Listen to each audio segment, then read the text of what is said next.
everyone. As you may recall, if you were here last week, Marie Zabatsky is the coordinator for this session. Unfortunately, she couldn't be here this morning.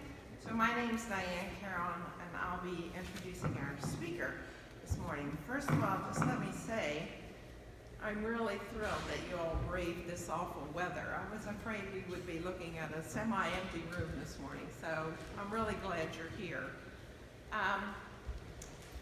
The other thing I think I want to mention to you, but I don't think it has any impact on you, is that we will be recording the session this morning. The architectural firm is recording it, video recording it, but it'll only be the speaker and the screen, so none of you will be in it, just in case you see somebody doing whatever.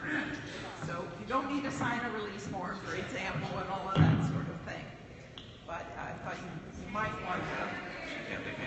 You can't hear me? I'm not holding it up close enough. Speak louder. I can do that too. Okay.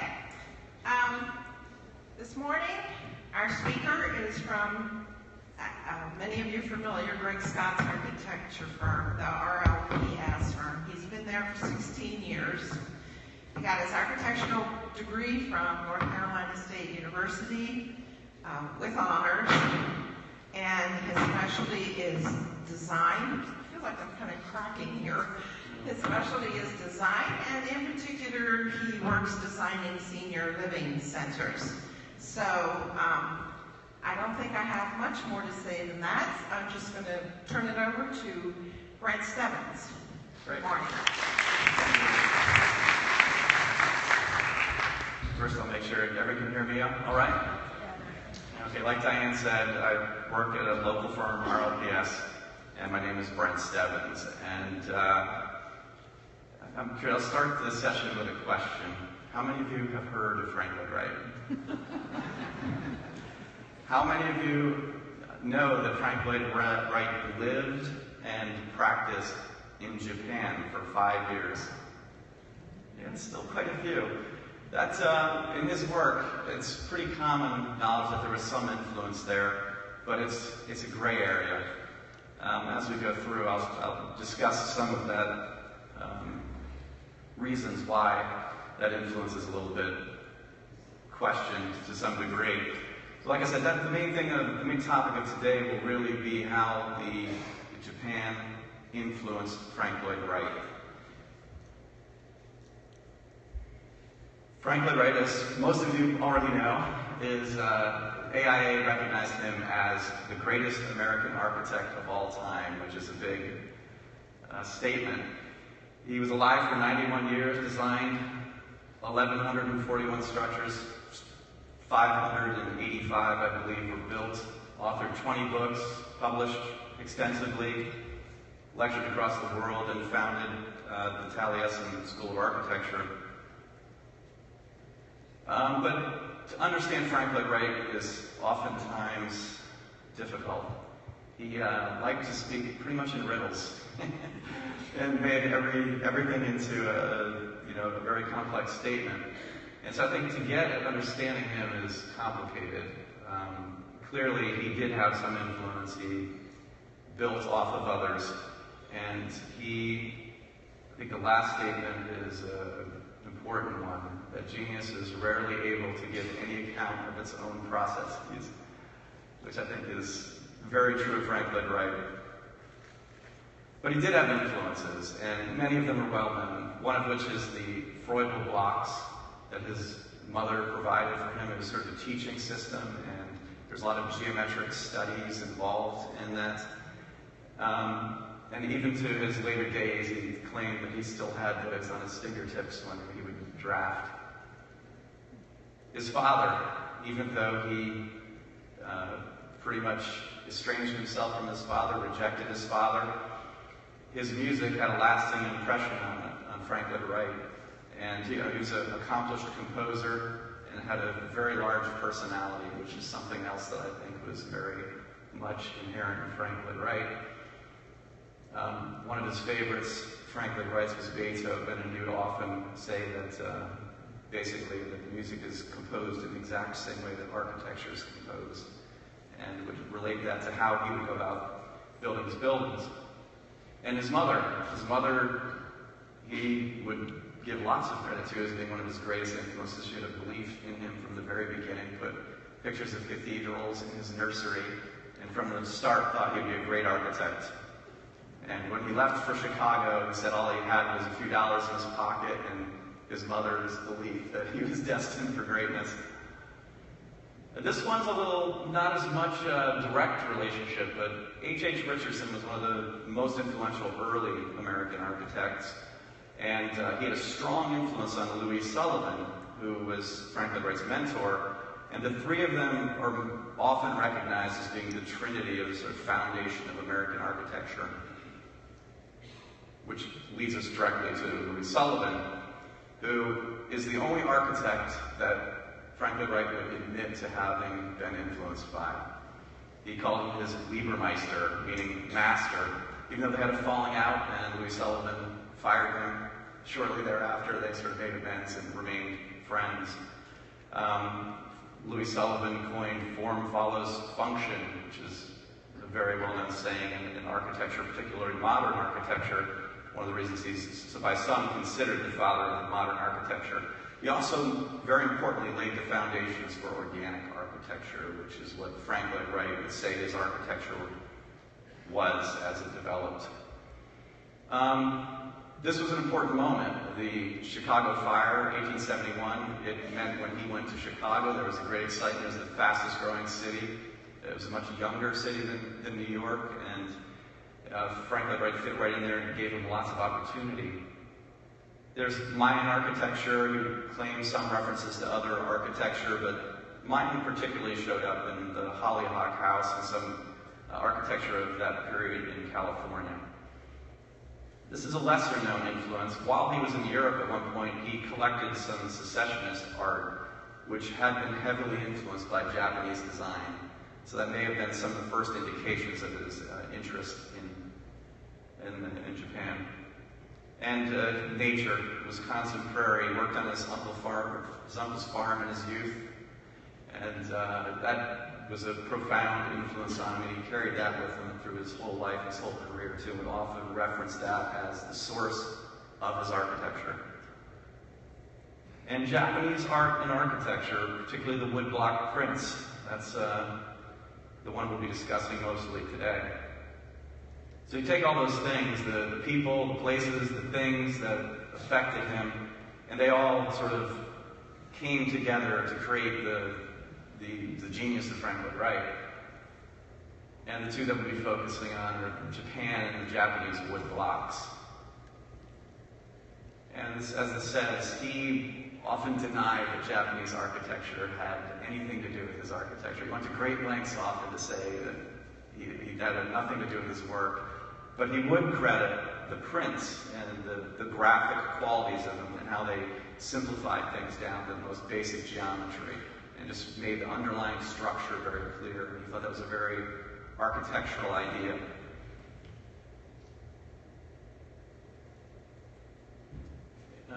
The reason why everyone says that Wright has been so influenced by Japan, and scholars have been arguing for nearly centuries, because so many aspects of his philosophy of organic architecture are also characteristic of Japanese traditional architecture.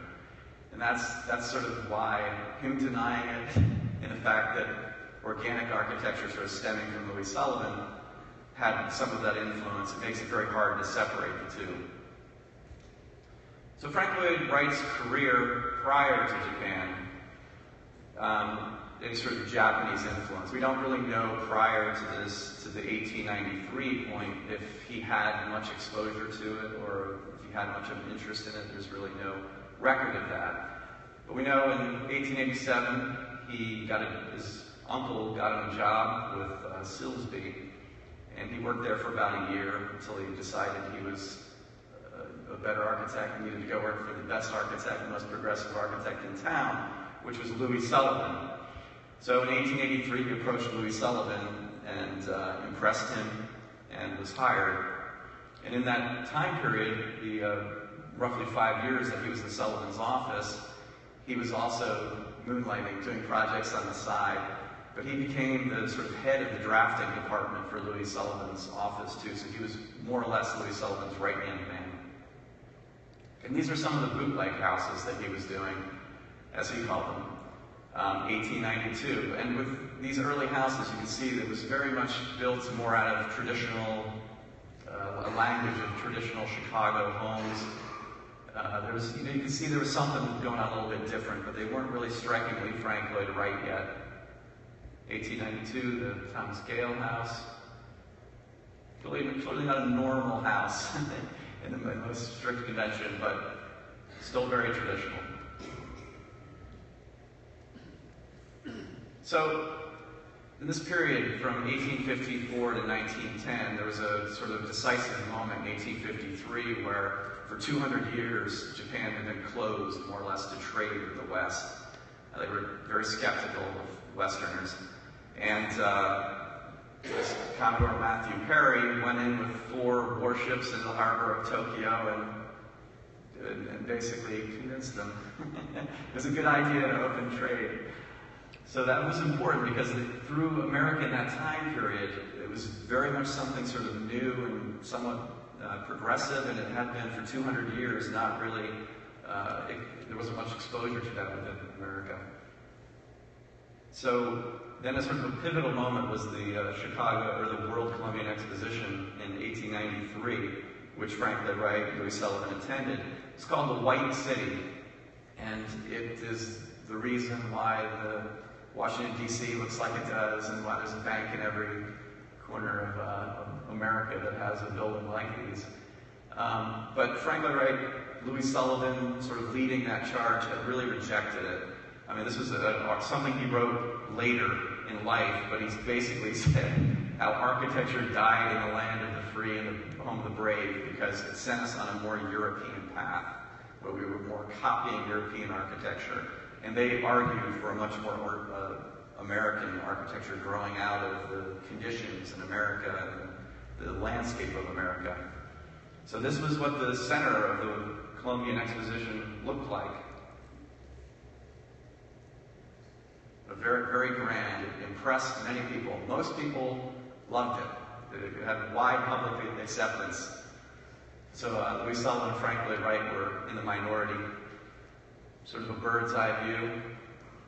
This canal was man-made just for this event, and that was by Frederick Law Olmsted, one of the greatest American landscape architects. This is a map of the exposition, and this is the part that's important to Louis Sullivan and Frank Lloyd Wright. This was just designed, this wooden island was designed as a place to kind of get away from the grandeur scale of the rest of it. And so this picture is pretty telling. Where the rest of the exposition is this really large scale, down here's the wooden island, which was done in a traditional Japanese style, much lower scale, much lower key. And some of these elements Frank Lloyd Wright would take into his architecture. I mean, this traditional Japanese architecture where the floor is raised, and there's these broad overhangs, and often there's this band that goes around the top. The Japanese architecture shelter was very important, and those large overhangs are very important to protect the shoji screens that were beneath them from the weather. So, and Frank Lloyd Wright felt like the roof was sort of the most primal piece of architecture. That was the definition of shelter. So that kind of imagery very much impressed him.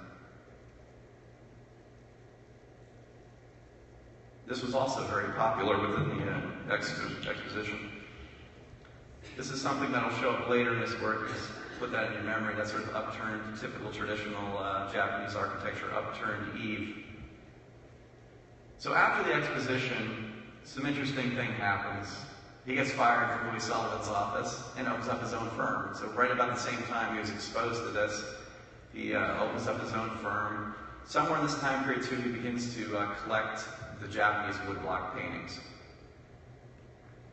This is telling. I remember when I first met the Japanese prints, the art had a great influence on my feeling and thinking. I saw the elimination of the insignificant and simplicity of vision together with the sense of rhythm and the importance of design. I began to see nature in a totally different way. And that was important because of how important nature was to him. And so this is where he started to get the idea of abstracting nature and pulling that to the organic architecture. So immediately after this, he started producing homes like this, where you start to see those broad overhanging roofs and the band underneath them. Very much a horizontal emphasis. He starts to raise the house a little bit, which gets taken further in future projects. He also starts to be a little more on the back, where he starts to lose some of the formality and push more to the direction he would go in the future. You can see on the inside, he's still clinging to a lot of traditional elements in the way that it was, except for the band of windows starts to be really something indicative of the direction he was headed, but he's still holding to very traditional fixtures and lamps and furniture. The word Willets House of 1901 is a very important step for him. Most people consider this to be the first of this prairie-style architecture in 1901.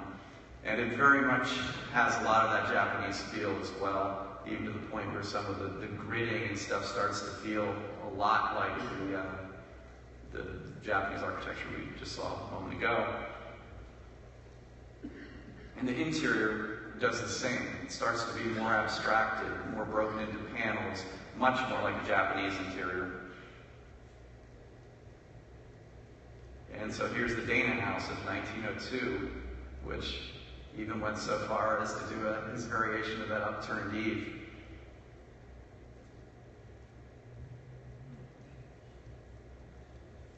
So it's hard to deny in a project like that. There's a little bit of Japanese influence there. For a while, he was also sort of enamored by arched shapes. And that's an interesting question of where that came from, because Richardson, the architect I mentioned earlier, was very fond of the arched shapes, and that came in a lot of his work. But Frank Lloyd Wright would repeat that in his early work a lot, and oftentimes he would abstract nature into windows and into stained glass. So he would use those as screening devices also from the street in windows, where you get a lot of light, but it would still provide a level of privacy, which is very much in the same way that the Soju screens worked.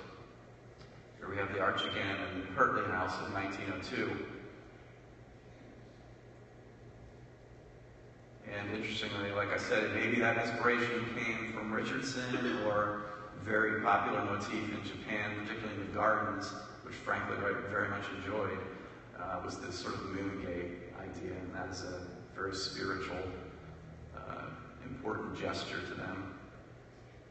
The Darwin Martin House in 1904, which is just up in Buffalo, New York. I visited there not too long ago, recently renovated, where actually the parts in the back were all torn down and they rebuilt them from scratch from the original drawings. So it's kind of interesting to see that and see that here's Frank Lloyd Wright in brand new condition.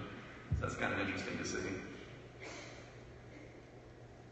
Very much like the Willets House, has a lot of the same kind of language, but then there's even somewhat these direct references, like these little turrets he has on the end of the building, which very much reference some of the things you find in Japan, like these garden lamps that were all over. The Darwin Martin House in 1904 again, incorporating sculpture to the rhythms that you get, is very indicative of Japanese architecture too. Shot of the interior.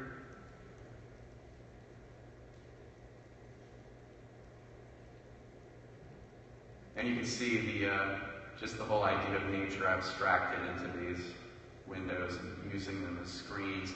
So they become less just solid doors and more something in the middle, more of a translucent sort of experience. But he also, even in the light fixtures, he would do what I think is some plays on things like the traditional Japanese paper lamps. And here, once again, stating the importance of woodblock prints to his work. And ever since he discovered them, he felt that it was the most artistic country on earth. I should have asked this question. How many people knew Frank Lloyd Wright was an art dealer? From some of those prints that he had been collecting, they had an exhibit at this Caxton Club in Chicago, and Wright had loaned him some of his Japanese woodblock prints, and while he was there, and he had a trip planned to go to Japan, he used that opportunity to speak to people who were interested and ask them if they'd like him to purchase some of these prints for him. So when he headed off to Japan, he had that in mind. So his first trip to Japan was in 1905 on the Empress of China, which sank just a few years later in Tokyo Harbor. This is an important moment for him. I think that's a pretty bold statement that he says, and I'm not even going to try to pronounce it, of this garden, that it was the world's greatest work of art. That was a pretty large statement. But he said that, I think partially because of his experience of where he was already going with his interest in Japan, how he said it was all like an open book to him, that he could read every word, and it was a great educational experience. So I think this just opened his mind even further to the possibilities that he was seeing in Japan. So when he returned, it's known that he had several hundred Hiroshige woodcut prints with him, and he exhibited them at the Art Institute of Chicago. And the Art Institute of Chicago still possesses some of these prints. And interestingly, he designed the whole exhibit, the whole space, and the stands to hold the prints. Just to give you an idea of the quantity of prints that he had. So there's his print design to display them, which these showed up later in his own home. Here's some examples of the Hiroshige prints. But as you can see, they're very sort of stripped down and very geometrical.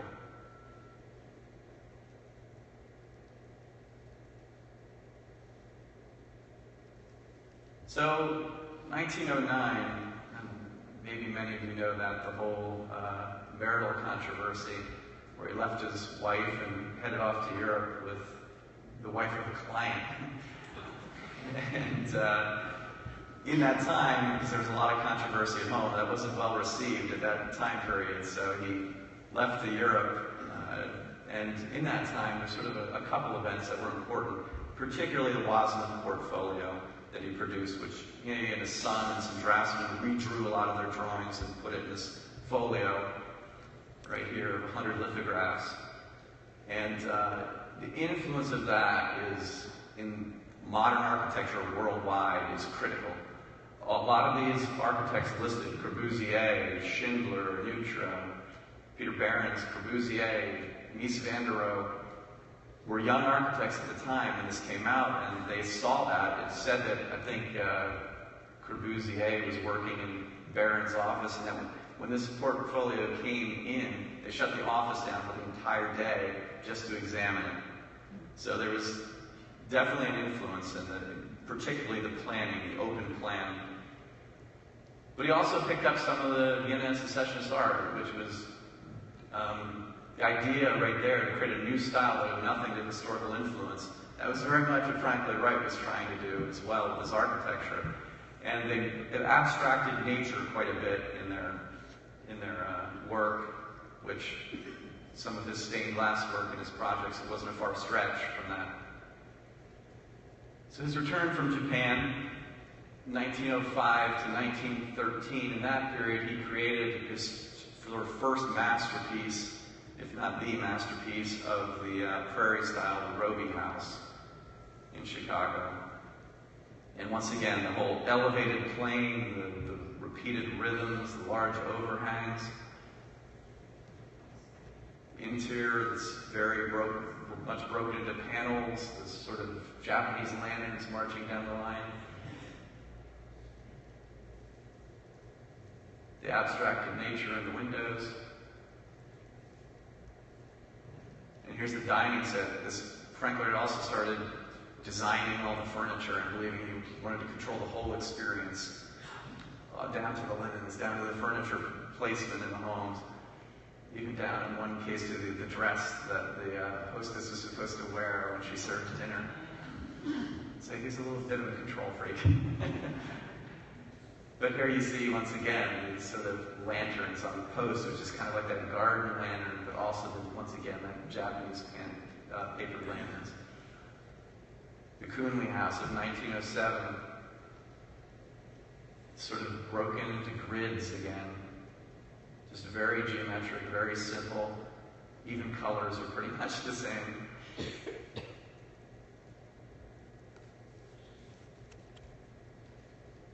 Taliesin, the first home he built for himself, this is when him and Miss Cheney returned from Europe.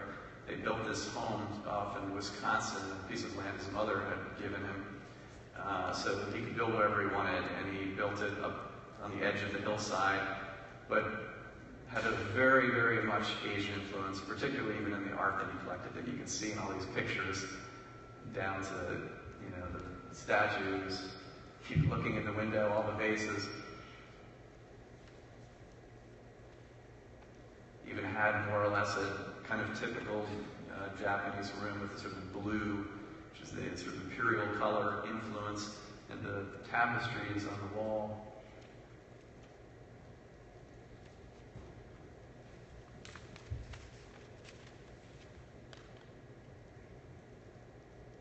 You see here even the color, the red color that he was so fond of, the Cherokee red that he would work into countless projects. You know, certainly had inspiration. We know the importance of red in Japanese art and architecture as well. In 1912, he actually published a book on the Japanese woodblock print. So it was clearly a pretty strong obsession of Frank Lloyd Wright at this time. Midway Garden was 1913. He worked, forgetting the sculptor's name, Bach or Bosch, with these sculptures for Midway Gardens and other projects. You can see Frank Lloyd Wright's in the middle, and just even the pose on the right, just a very clear relation between the two. So then in 1916, he left. He had this Imperial Hotel project that he won, which is a very large project. It ended up being the largest and most complex of his career. So to manage that, in 1916, he opened an office in Tokyo. And while he was there, he produced 14 projects, 8 of which were built. And at the same time, he was still producing projects back home. So he would go back and forth a bit, but it wasn't that quick to travel unlike today. So of Japan, he said, "At last I found one country on earth where simplicity, as nature, is supreme." So he certainly never held his praise for Japan back.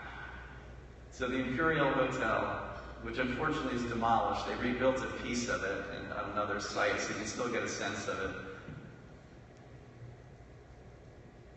1915, the volcanic rock that was used for all this sort of stonework.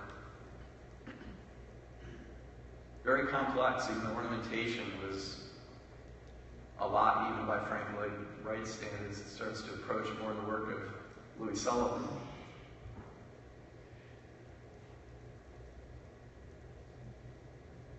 In 1923, years later, there was the great earthquake in Japan where it devastated the city. Most structures were knocked down except for the Imperial Hotel. And Frank Lloyd Wright was quite a bit of an engineer himself as well. He was a little bit more than an architect.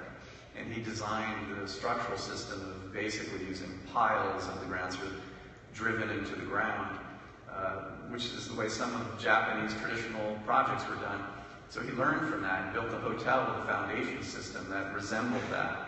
So when the earthquake hit and the soil sort of liquefied, it prevented it from moving too much, causing it to collapse.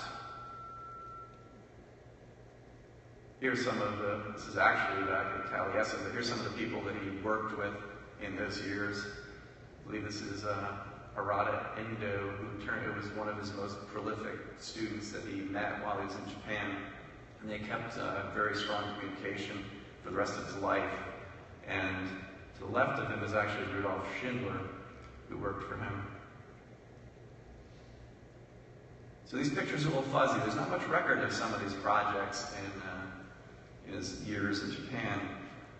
But I'll just flash a few of them here. U.S. Embassy in Tokyo, the Hayashi House, 1917.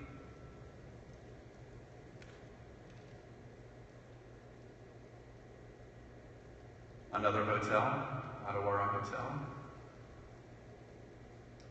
A motion picture theater, they called them back then, which was interesting in the fact that it was more of a theater in the round experience, which is not probably what we would do today. The Fukuhara House.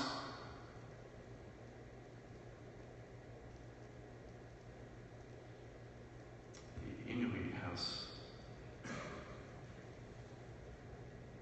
This Yamamura House was actually completed by Endo after Frank Lloyd Wright left. But this one exists, and there's still a lot of good photos of it. This is actually, in that same time period, the Hollyhock House. Frank Lloyd Wright was being produced, and there's a lot of similarities between the two.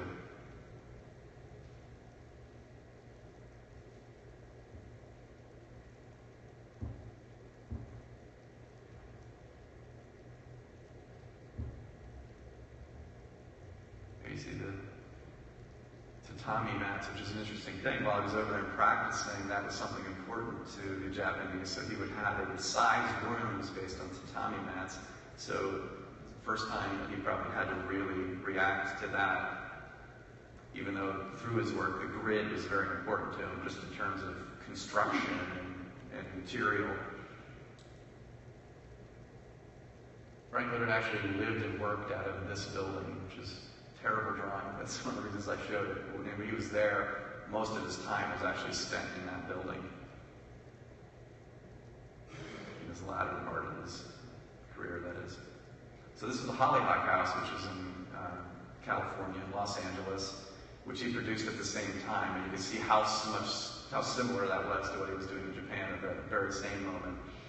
Which is interesting because a lot of people think the influence for this is more Mayan. So he might have took a little Mayan to Japan and a little bit of Japan influence as well. But these are important moments in Frank Lloyd Wright's architecture as well, where as the Japanese would, they would grasp the form by reaching for the underlying geometry. And that's something Frank Lloyd Wright would do all the time. I mean, base windows on a single seed pod, and a whole house would be laid out, and ornament would be drawn based on that abstracted view that you have of that particular plant. So, like this, for example, the reason it's called the Hollyhock House is the hollyhock flower, which is what these are an abstraction of. Another view. The interior, which this house is most interesting in that this has a roof that opens right here. So when you have, and there's a pool underneath there where the rain can fall. So you can have a fire going while the rain falls in front of it. The Jiu Gakuen School in Tokyo. This still exists. It's starting to be dwarfed by the buildings around it. There's a shot of the interior.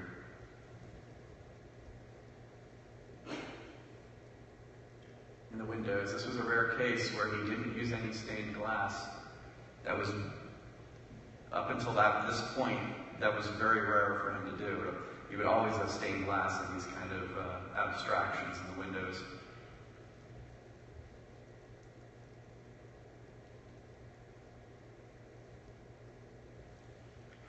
So a lot of this goes to his organic architecture and the idea of using natural local materials and the building being of the earth and of the place where it is built. And that fit right in with the same thinking in the Japanese tradition. Borrowing landscape, that sort of breaking down the separations between inside and outside, which was very important to the Japanese as well. Frank Lloyd Wright, even to maybe most famously when he would use the corner windows with no mullion and just running, he would often have the ceiling in the same plane as the soffit outside, and he would jam the window right up to that so that you could see the ceiling run straight outside and sort of blur that line between what's inside and what's outside. And the fascination with geometric shapes, even the tatami mats, which was interesting to him.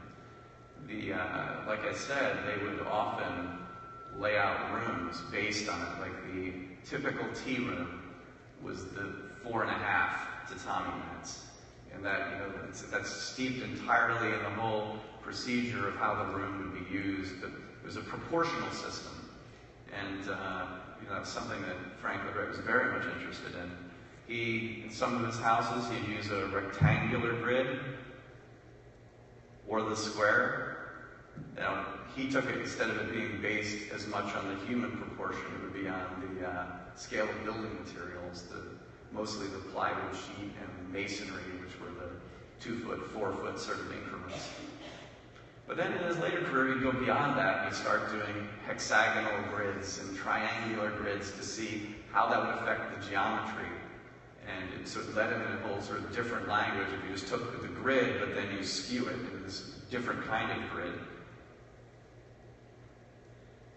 So once he returned to America in 1923, he lived to 1959, so this is a big chunk of his life where he did not return to Japan. But he created most of his masterpieces in this period of time. And after the war, that was like the most prolific part of his career. He produced more than he had prior. Great Cliff, also another house up near Buffalo, was a house that he had done shortly after his return. This was meant to be more of a summer cottage, a rather large summer cottage. But it's called Great Cliff because this yard goes out and then it just drops off and overlooks, I believe, Lake Erie.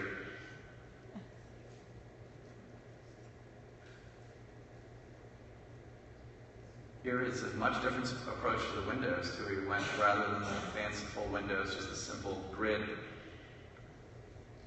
Interior, you're obviously being renovated, but much, much simpler. So organic architecture and the international style. So that wasn't the portfolio that he put out, which actually was published after he had left, sort of had, in his mind, I don't think he ever wanted to connect that influence, but the planning of it influenced European modernism, but they had a different idea of where to go with it. They much more believed in the industrialization and what that would mean to architecture in terms of mass production. And so they took on a more machine aesthetic. And Frank Lloyd Wright hated that. He despised that approach and thought it lost the humanity of buildings and what you should be trying to do. So he very much rejected it. There was this modern architecture international exhibition in New York City in 1932. And at first they weren't even going to invite Frank Lloyd Wright to attend, and eventually they finally did, but really pretty much dismissed him as being somebody from the past that's no longer relevant. And Wright, of course, never veered from the fight in this regard. He went on saying what he thought about European modernism, being paper architects and producing soulless buildings. And there was an evil crusade and manifestation of totalitarianism. And this is the kind of work that was coming out at that time in Europe. And Frank Lloyd Wright was not a fan. It's kind of there's very much a period in architecture where it goes sort of in a romantic direction, modernism, or more international style. And international style was, in a lot of ways, sort of one day for the most part. And that very much irked Frank Lloyd Wright. You may be familiar with Villa Savoy, Corbusier, 1928.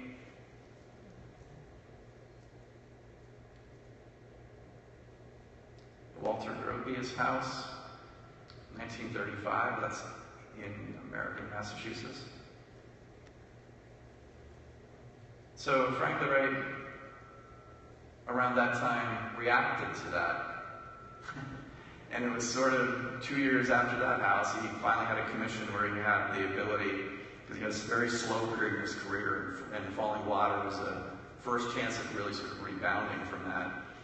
And so in a lot of ways, he's like, well, I can do flat roofs. I can make things simpler there. But he really held on to the things of what makes it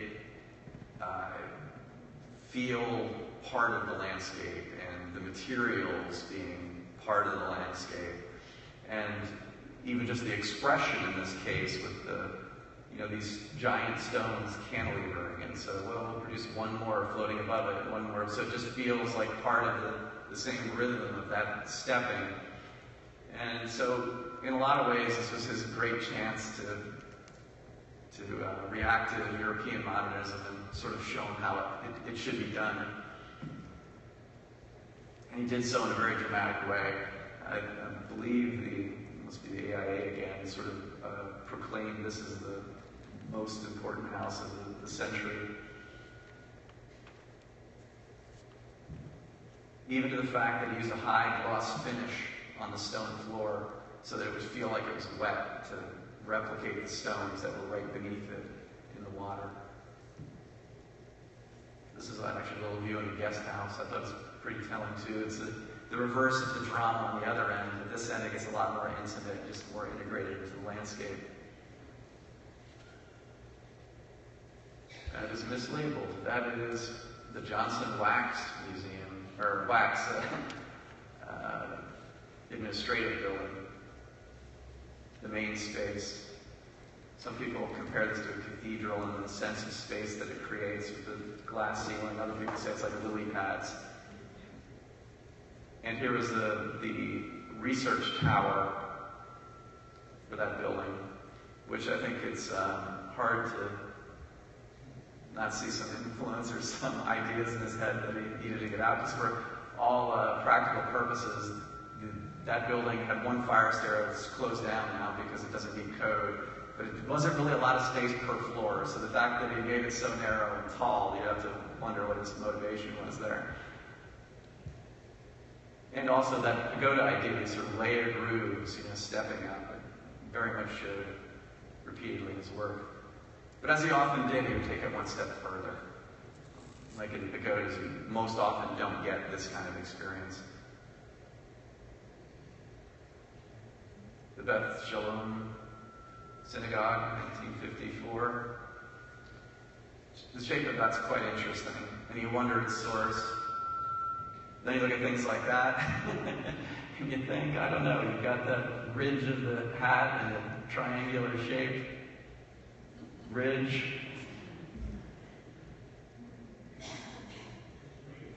The underlying forms in nature, just that whole organic idea, which is very much melded with Japanese thought. The idea of this sort of continually spiraling space, which the Guggenheim Museum, the ramp just wraps around and continues going down. That was something he was somewhat obsessed with. And it still kind of looks abstracted like a pagoda to me. So the similarities between those two philosophies, just sort of three quick points. The sort of austerity, the emphasis on restraint, exclusion, and omission. So they very much believe you don't put any more there than wants to be there and that should be there, which Frank Lloyd Wright at one point stated, and in a way that was a reaction to the European modernism where they said less is more just wholeheartedly, or he said less is more only when more is too much. So he was pointing at that balance again, which was very much in keeping with his roots. Simplicity. The beauty and utility need not be overstated, overly decorated, or fanciful. So eliminate, once again, what doesn't matter, make more room for what does. And he would say, think simple, as my old master used to say, reduce the whole of its parts to its simplest term, getting back to first principles. Frank Lloyd was big on principles. That's how he liked to state his sort of ideas of what he would do in architecture that was based on principle. There were underlying principles to what you're doing. They weren't just sort of this aesthetic decisions or things you liked. It's like all your decisions were guided by these sort of principles you would establish. Which is interesting, he would always preach that, but then he often had a hard time just making that very understandable and defined to the masses. I think even in architecture school, Frank Lloyd Wright isn't really talked about much. As you see, the AIA says he's the greatest American architect of all time, but we don't talk about him much. I think part of that is it's very hard to get at what he's doing. It's so layered and deep, you have to dig through so much, it's very hard to simplify his thought. Naturalness, striking balance between being of nature yet distinct from it. He said we no longer have an outside and an inside as two separate things. They are of each other. Form and function thus become one in design and execution if the nature of materials and method and purpose are all in unison.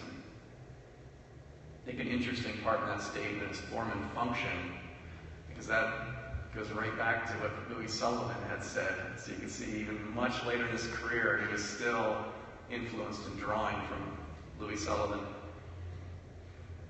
But I think this is an important point. His open plans, where space flows from room to room, are completely outside of Japanese tradition. He fused East and West. He loved the element of surprise. You got a corridor with a low ceiling, and then you come out into open space. Oh wow, you'd say. That's something you don't often get in a Japanese building. He had this mastery of space. And I think in a way that's the genius of Frank Lloyd Wright, that he could draw from all of these sources, but he took them one step further. He would combine them and take things farther than anyone else had. And one of the things that Frank Lloyd Wright is most, when people go into his buildings, even I remember Philip Johnson saying, like, we went in Falling Water, the space is so low, the ceiling is like 8 feet, and it's this giant room, but it feels really large. And I think he said, I don't know how he did it. If I knew how to do it, I would do that. So he certainly had mastered space, and that's where he had really gone beyond some of his influences and predecessors. So here I stand before you, preaching organic architecture, declaring organic architecture to be the modern ideal. That's what he said in 1939. He believed that that is the way we should be going forward. That's it.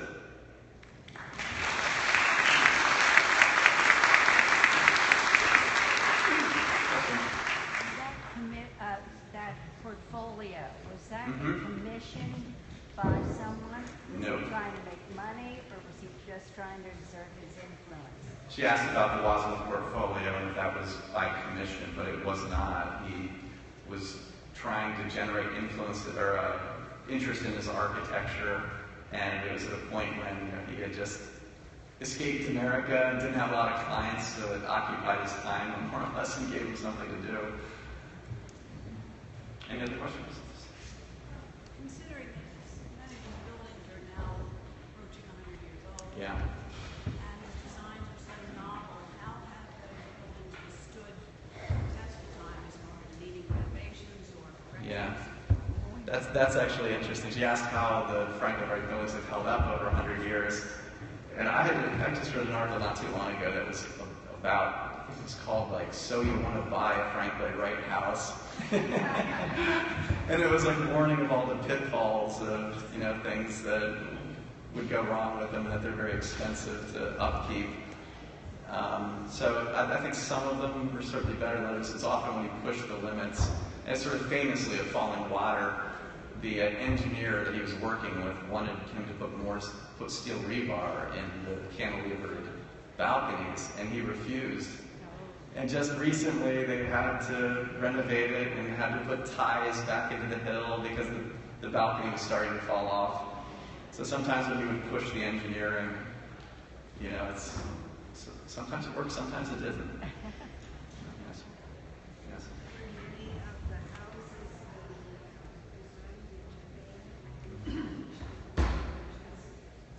That's a very good question. There was 8 projects built. She asked if the houses in Japan were damaged in World War II. Clearly the Imperial Hotel was not, and that was the one right in Tokyo. But the other houses, I hadn't heard any of them that were. So I'm not sure, but it didn't seem like they were. because most of them that were built seem like they still exist. Yes? Why was he so anti-acknowledging Japanese influence? That's a very good question. Some people say that he was very astute at building his own legend, in a sense. And some people feel like he did that just so it would seem more like just something that came out of his head that was this great genius that he came up with. But it is a strange question, like why he would admit the influence of the prince, but say the architecture. And he would even say, well, like the garden, that was a great work of art, but he's detached himself from the architecture. That's sort of somewhat of a mystery. Yes? That period when he openly opposite Japan, Mm-hmm. was he an anomaly, or were there a lot of Western architects that were working in That's a very good question. I don't really know how many were. I know that while he was there, he had some Americans, well, some Europeans even working for him there, but I'm not sure. Did his residential work prove influential outside of his stay in other countries? Yeah, that's kind of a whole other branch I could have went off on, the people that he influenced. And like I mentioned, that Endo was one of the strongest, but he did have an effect, and a lot of those architects were very strong disciples of his work and very much pushed it very hard over in Japan too. So even in his absence, there were people that were really, pushing in his place. Any other questions? One more?